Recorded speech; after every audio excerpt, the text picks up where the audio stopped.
In the beginning of a chess game, as you move your pieces, this is referred to as development or developing your pieces. As you're developing your pieces, there's three concepts that you should always be thinking about. First, you should try to control the center of the board. Second, you should allow for all of your pieces to get involved into the game. And third, you should protect your king. Let's take a look at each of these concepts. Controlling the center of the board is one of the most important concepts in chess. Usually the person that controls the center of the board throughout the game ends up winning the chess game. The four most important squares are the d4, e4, d5, and e5 squares.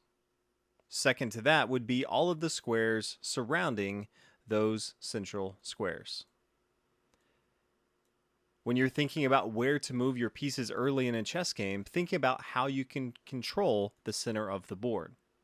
That's why it's very common, if you look from White's standpoint, to play either the move e4 or d4. Both of these moves get material involved into the game, and it also controls the center of the board.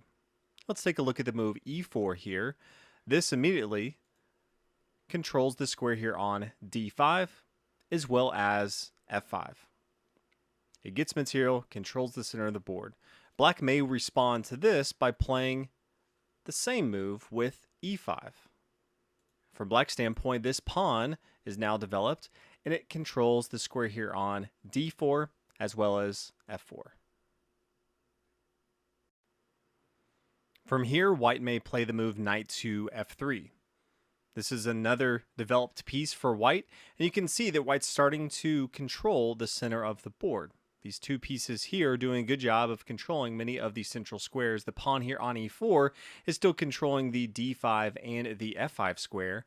And this knight here on f3 is now attacking the pawn on the e5 central square, as well as controlling this square here on d4. This is much better than if the knight were to come here to h3. You can see the knight is now only controlling this square here on g5 as well as f4. When you move your pieces, always be thinking about how your pieces can develop as well as control center squares. After White plays knight to f3, you may see Black play knight to c6. The pawn here on e5, the central square for Black, is under attack.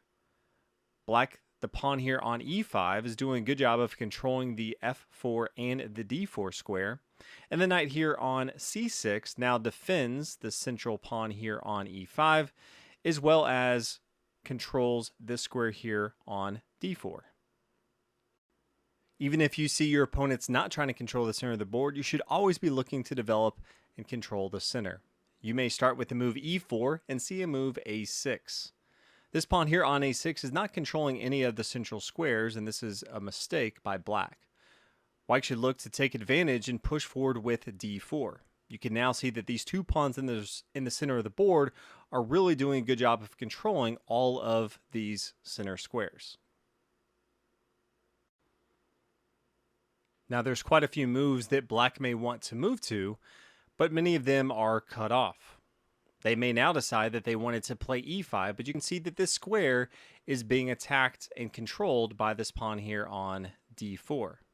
So with this one move here on a6, you can already see that Black is behind as far as controlling the center of the board.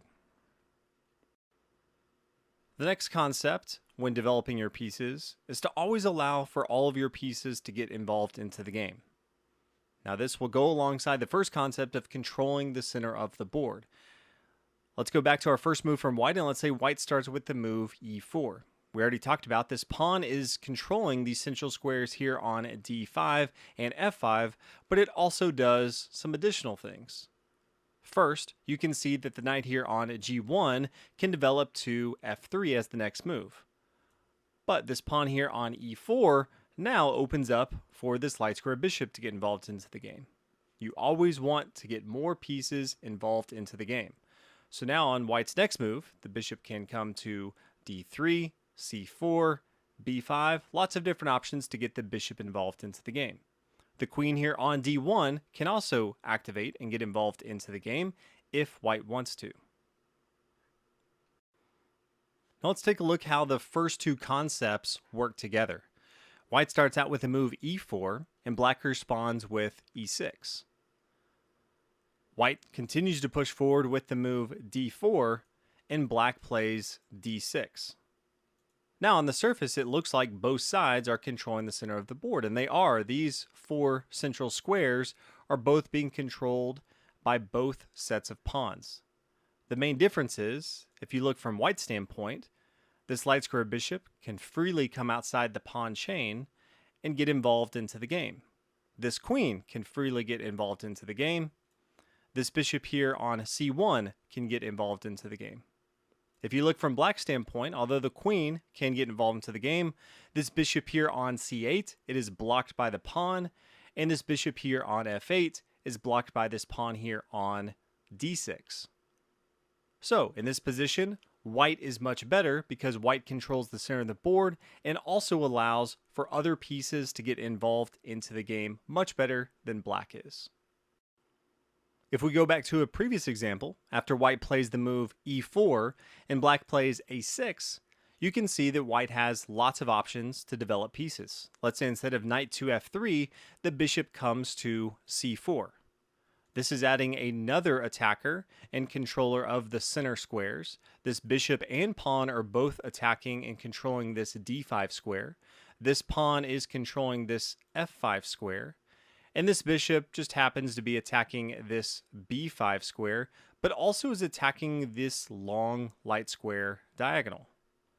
If you look from Black's standpoint, after the move pawn to a6, there's no additional material that can move except for the rook here on a8, coming here to a7. Not exactly the move that you want to be playing as your second move from Black. You want to be getting your minor pieces involved into the game, your bishops and your knights. That's why generally you will see one of the central pawns from either side pushing forward with one of the first few moves. The last concept to think about as you are developing your pieces is to protect the king. If the king falls, you are going to lose the game. Now, many times it is difficult to lose the game very early on, so you do have an opportunity to both control the center of the board, to open up the board to get more pieces involved into the action, as well as protect the king. So let's go back to our normal opening, and let's say we start with the move e4, and our opponent responds with e5. We play the move knight to f3, trying to control the center of the board, and they played knight to c6. Now we can get our bishop involved into the game, and let's say we play the move bishop to b5, attacking this knight here on c6.